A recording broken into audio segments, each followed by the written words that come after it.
Hello and welcome to the Loresworn Order playthrough of Crusader Kings 2, The Reapers Do. This is our Return of Arthur run, in which we are playing as the Arthurian dynasty, which is descended from King Arthur the Bear of Cornwall, who claimed, at least, to be the reborn King Arthur in the RP history of our run here. He died a natural death at 68 in 753. The crown then passed to Mordred, who ruled for about a year before he was killed in battle with some Vikings. And now we are playing as Arthur's third eldest son. His second eldest died a long time ago of poor health. King Caradoc of Cornwall, and we have just fought off really all of Britain and also the Kingdom of Leon. Everyone kind of declared war on us all at once. We had to hire some mercenaries and borrow some money from the Jewish moneylenders. Cornwall was ravaged. It was prospering, and now it has no prosperity whatsoever. But we managed to protect Devon, which is still booming, which is good. We lost the county of Gwynedd to Queen Mariad Ironside, which is a pretty awesome name. But we still have a claim on it, and we also have now fabricated a claim on her other county, which is... I'll attempt to pronounce this, and you guys can tell me how wrong I was. To me, that looks like Purfeydd Wad. So, send a postcard to You Are Bad at Welsh at loresworn.com Streetville. Anyway, I have two characters who owe me favors. I can imprison my wife for some reason. I think she was leading a plot to do something nefarious. Oh, she wants to kill one of my other dalliances, I suppose. So that's okay. I don't really care. Is this guy worth any ransom money? Levi of Tesco. He's a Jewish guy that I think was one of the commanders of the Leonese army that attacked us. Oh no, his liege is the Count of Sussex. So he was one of the Saxons that attacked us. Anyway, our immediate goals, hopefully renew prosperity in Cornwall by not getting it destroyed by war and Vikings. And then we're going to try to eventually go to war. Well, we could actually do that now. But she is allied with the petty kingdom of East Anglia. So we're going to need some allies of our own, I think, in order to make sure that war goes our way. Although East Anglia is not that big. So let's see what the prosperity looks like. So this county has no prosperity. This one has one level of prospering. Norfolk is booming, so they're going to have a lot of troops, actually, because they're doing alright. Although they're currently being raided by Vikings. We'll see how that goes. Yeah, so I don't really want to ally with the Saxons, because the theme of this playthrough is kicking the Saxons off of Britain. So I wonder if this guy, De Hoybarth... Now they're in the middle of a revolt, so I'll probably wait on that. But maybe the Picts. Maybe the Picts would help us. Do they have... Alright, they do have a non-aggression pact with her. So that's not going to be helpful. What about, like, the Franks? Would they accept the non-aggression pact? Form alliance. Not sure. Am I missing it completely? Am I missing the non-aggression pact? Or is it just not on here? Well, we can't form a non-aggression pact with them for some reason. Who else? Denmark, being ably led by Eystein the Wise. Oh, okay. So actually, this was owned by Ragnar's dynasty until recently. It was owned by the Afmunse, but the Skjoldungs have taken it back over. So the Danish house that descends from Harald Wartooth are now the kings of Denmark. I don't think they would accept any sort of pact with us. So that leaves really just Irish miners. Not men who mine, but minor Irish people. Former alliance. Am I totally missing the non-aggression pact button? I'm not sure why it's not popping up for me. Maybe I just don't meet the requirements to have a non-aggression pact with them. It seemed like there was some clan that we were married into that we could try to get a non-aggression pact with, but I'm totally blanking on it right now. Okay, so, alright, here's the requirements. Just as a refresher to myself and to anyone else who was unsure on this. Can form a non-aggression pact, has not recently rejected to form a non-aggression pact, must not be imprisoned, and is not at war. Alright, well, I guess we'll go... Now he's not gonna accept it. And I don't have enough money to send him a gift. He wants a shitload of money. What about York? Is he just at war with everyone? Yeah.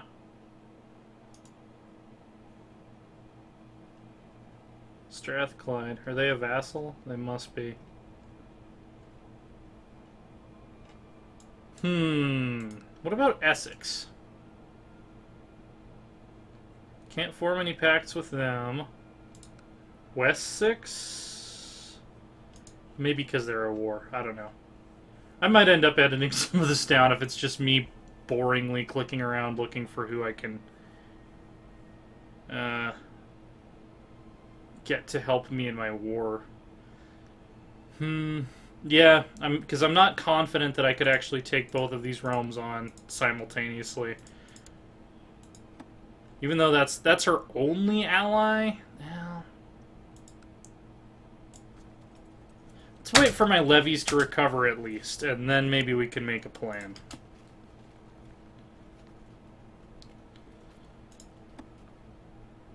I'm just manually clicking this army levies tab to just keep tabs on.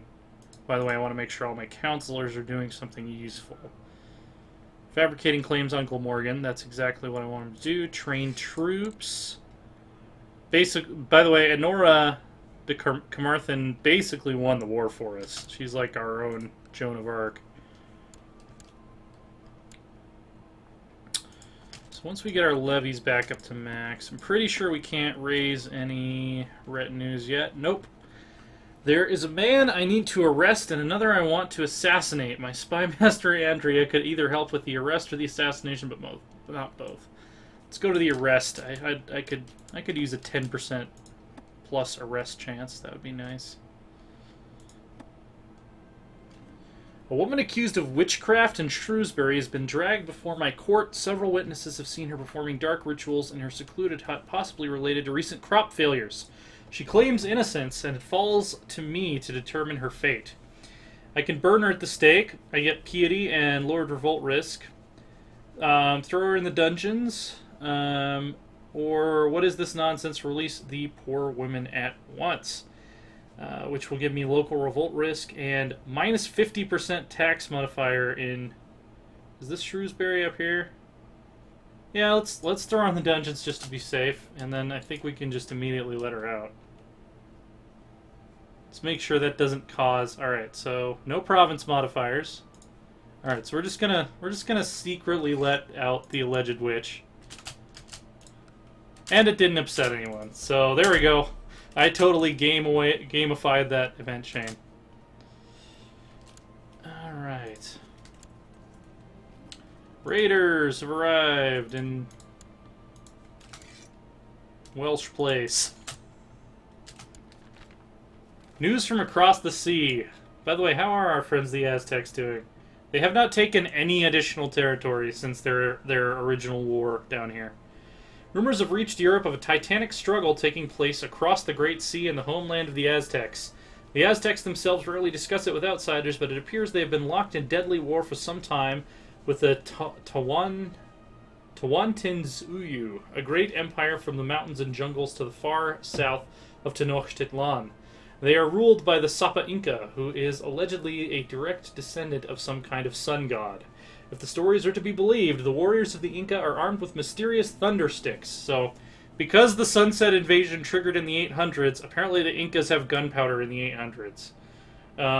Capable of felling a man from a great distance. The Aztec have only recently been able to halt their advance, in large part thanks to their mounted warriors riding horses imported from Europe. Thundersticks, sun gods, I have no time for this nonsense.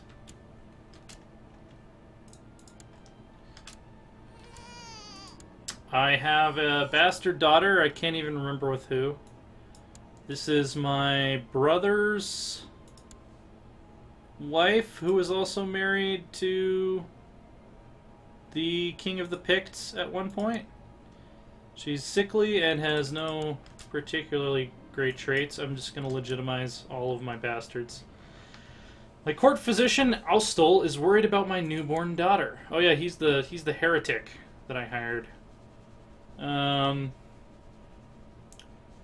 is a feeble little thing, even compared to other infants. Yeah, you must attempt to save her. You must! I cannot see any improvements. My daughter still seems worryingly lethargic. Her subdued cries send chills down my spine. Why am I even paying this quack? Good question. Mostly for RP reasons, because I think it'll be interesting. Oh, I've got my old guy portrait. Let's do, yeah, let's just do the big epic bushy mustache. That'll do nicely. According to Chancellor Austol, the peasants of Cornwall have started a delightful tradition. Yeah, definitely. Harvest festivals. Go for it. Get some holding slots. Delicacies from the far west. War and disease are not the only things the Aztec have brought with them from Kermanhuac, their distant homeland. Their diet consists of several strange plants that are supposedly edible, and many of these are now enjoyed as exotic delicacies in courts across Europe and the Middle East. That could be the tagline for any number of fast food restaurants. Supposedly edible. After trading with Aztec merchants, enterprising farmers have sowed their fields with the seeds of a plant called potato. Nothing could possibly go wrong with that, especially if we only use one species. While others experiment with tomatoes and maize, many nobles, however, have become enamored with a sweet drink called chocolate, made of the beans of the cacao tree. Let's see, this is Mordred, grandson of the original Mordred. He is timid, affectionate, and indolent. Nope. Nope. Nope. Timid. Yeah, let's give him a, well, how far down the succession line is he? Yeah, let's give him a diplomatic education. Or focus, yeah. One of those things. Arrange betrothal. King of Leon, screw you! You came to war against us. We will never marry into your house. Nope. Not a chance. Not a chance. Raiders under Tosta of Angermanland.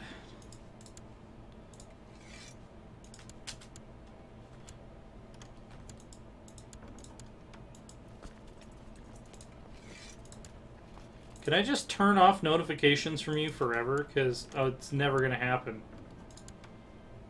Nope.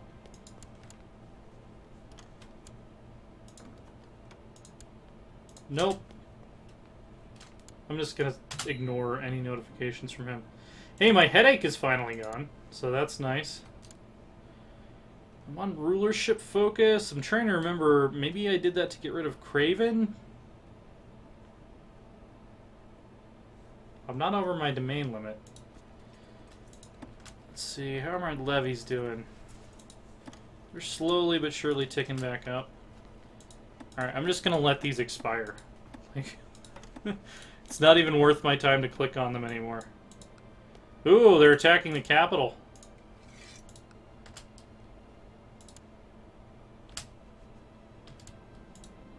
Battle of Camelot. Your commanding presence on the battlefield was felt during the recent victory by friends and foes alike.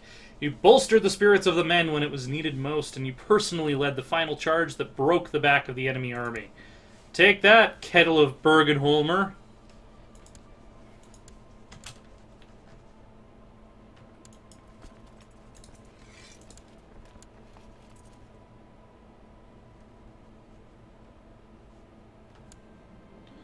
The peasants of Cornwall are quite far apart and spread out. Your spy master suggests investing in a provincial messenger system so they can communicate with their kin more easily. Absolutely, excellent idea.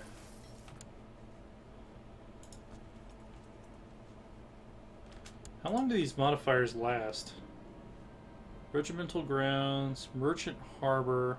Oh, that was Cornwall. They last about a year. That's nice.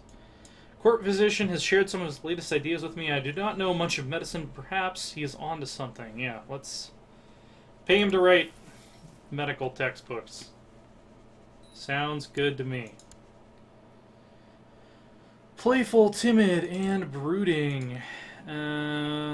Playful, timid, and brooding. So he would definitely not make a good priest. You would make a good money man, though. Let's make him into a money man. I'm trying to remember. Okay, so I'm currently in the process of upgrading this city. We built this city on rock and roll. That's a little known fact. The fictional city of Crediton. Oh, I guess it's Crediton because we're not ruled by Normans. Was built on rock and roll. Yeah, some people were remarking that I don't spend a lot of money on troop buildings. The reason for that is because I'm an old school StarCraft player, and my mindset is if I can help it, I want to max out my economy before I start pouring money into my army. So I want to like fill up all of my domain, or not all my domain holding slots, but at least all of my capital holding slots, and upgrade all of my income generating buildings before I start messing around with other stuff. However, as you will notice, the barons in these individual provinces, because the area is prospering, will upgrade these buildings on their own without my say-so. Like this militia training ground is being upgraded by the baron with his own money without me even having to tell him to do it, which is nice. I should definitely build some jousting lists soon, though, because that heavy cavalry is going to make a big difference. So I've heard. I mean, the rumor is that heavy cavalry made a pretty big difference in transforming the Middle Ages. Oh, we won without reinforcements. Okay, good.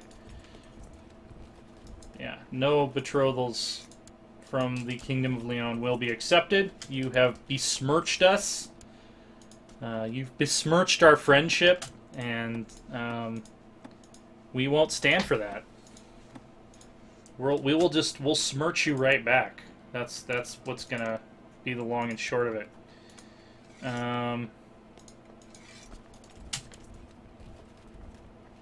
Maybe one day. Oh, no, young women no longer have the power to seduce me. That's fine. I've had plenty of children. Maybe one day we will find ourselves in a situation where we're unsmirched. Or perhaps we can sit together as friends. I captured this guy. He has gout. He's a Viking with gout.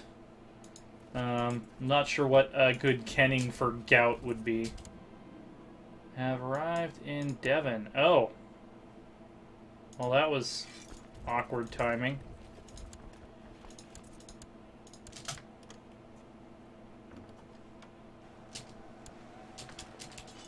Lack of childhood focus. Struggle. Everyone struggles. Jeez, so many Vikings. Let's go ahead and... Jewish exile. Sadia of Gurma has showed up at my court. He is an amazing diplomat. Yeah, we'll invite him in. We take anyone who's competent as long as they're not a Saxon. That's our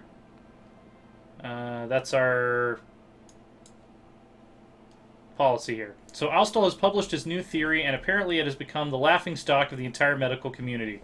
Although, there have been times when that has happened in real history, and the person who wrote it turned out to be completely right.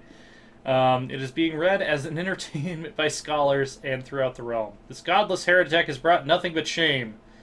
I lose 50 prestige. My opinion of him changes by -5, and he gains the dull trait.